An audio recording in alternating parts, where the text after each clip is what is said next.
Hello everybody, welcome to part 8 of my series on the jazz labels of 1955-56. Today we're going to discuss ABC Records, which of course is the parent company and progenitor of Impulse Records, which we'll get to in the next round because they aren't around yet.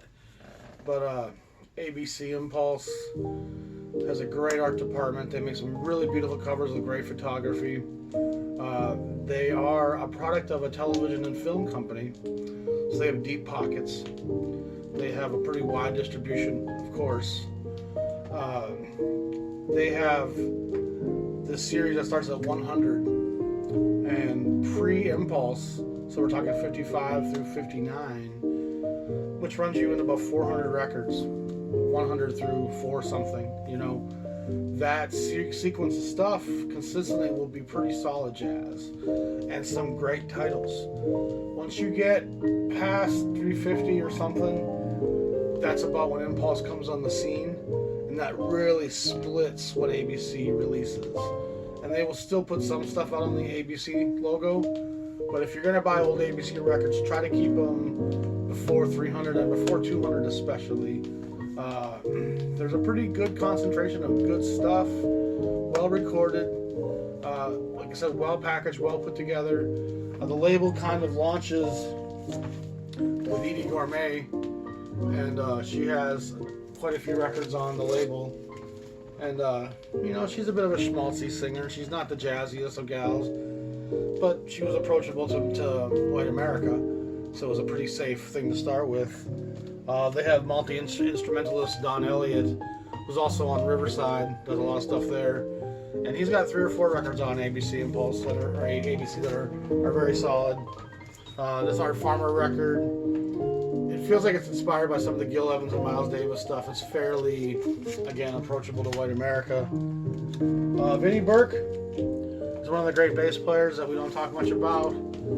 He has a number of records, and he on Impulse on ABC, and he fits into that. It's a beautiful cover. I love that cover. He fits in with that whole kind of Bethlehem Dawn, East Coast, almost cool. You know what I'm saying? We're not as cool as the West Coast because we're the East Coast, but we're certainly not emoting Blue Note level angst and fury. One of the great underrated pianists of jazz is Billy Taylor. And he has a lot of records. This was Introducing Ira Sullivan. Nice little record. Little trio record he did. Another record. He's got quite a few on ABC. And he's a great piano player. He has a lot of rhythm, a lot of tone. He's just underappreciated probably because he was never on Blue Note. He was never on Prestige. Actually, he was on Prestige, sorry. But people don't really seem to care about Billy Taylor's records, and I'm not too sure why. A little more risky now is Quincy Jones stuff. And Quincy Jones arrives on the scene in the 55-56 era. A young man, but he's already making a huge impact. And you got guys like Sonny Stitt, established players in this era over on Roost doing the arrangements of Quincy Jones. You know, Quincy's a kid. Imagine some old guy that's been in the business for years coming along saying, well, that's fresh. I want to sound like that. And I want to do those type of arrangements. So those Quincy Jones records, again, it's African American male. It wasn't inside a neat, tidy box. It was promoting black jazz. It was promoting black America to white America. So these mid-major labels like ABC and Verve are very important because they have far wider reach than the Blue Notes, Prestige, Riversides, Argos, those type of labels. These labels are far more national. They're far more bringing the word, the message of jazz and the black experience to all reaches of the country. And I think that's an incredibly important aspect of some of these labels. Zoot Sims, beautiful cover. Another beautiful cover. Beautiful player. I recommend all his stuff on ABC. Now we're going to get into probably the second most important series of recordings on ABC. And it's the stuff that Lucky Thompson and Oscar Pettiford do together. If you look at this band, there's some great players in there. Gigi Grice, Benny Golson, Pat Pettiford's a real giant. Died way too young, but he really was an important guy in the early to late 50s. He's done a lot of important recordings, a lot of sessions. He's a pretty innovative cat. Those Lucky Thompson records, he's a beautiful horn player. He plays on the Walkin' record with Miles Davis, which is where most people will probably know him from. But those records are beautiful. Lucky's a great player, great tone, great emotion. So ABC's story in jazz is in part important because they are going to bring Creed Taylor over from Bethlehem shortly here. And once he comes to ABC, he's the driving force behind this vast conglomerate company that's doing television, that's doing films, it has a wide music, cross section on the country. And he convinces them to start Impulse coming up, which again we'll cover on the next round because it's a little bit of a later arrival. But ABC is linked to a very strong legacy at Impulse, and ABC, once Impulse comes into play, you want to not buy those titles as much. There's still some good stuff. Johnny Hartman put some stuff out, and then of course Ray Charles comes over from Atlantic, and that changes ABC's direction, immensely. ABC absorbs a lot of small labels over the years, and has a wide range from gospel to the blues to the soul, R&B, pop, rock, jazz.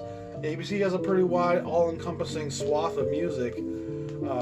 But early 100, 200 series, there's a lot of great jazz in there, and that series is going to be pretty much focused on jazz music. The most important record on ABC prior to Impulse coming into existence has to be this fantastic Kenny Dorham record. And there's no hold bar here. This is Blue Note quality hard bop. This is emoting at the highest level. This is an honest reflection of the times. This is one of those records that's an outlier, and it really kind of sets a pretty high bar. It's pretty much impossible to find an old ABC version that can go for hundreds of dollars easily, if not more. So if you ever stumble on that, even a beat up one can go for $40-50.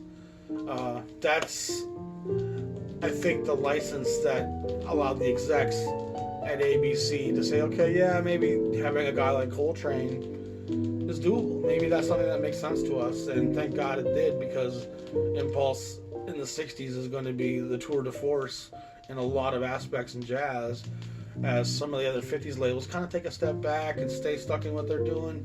Impulse kind of goes to the forefront, and on a completely national scale.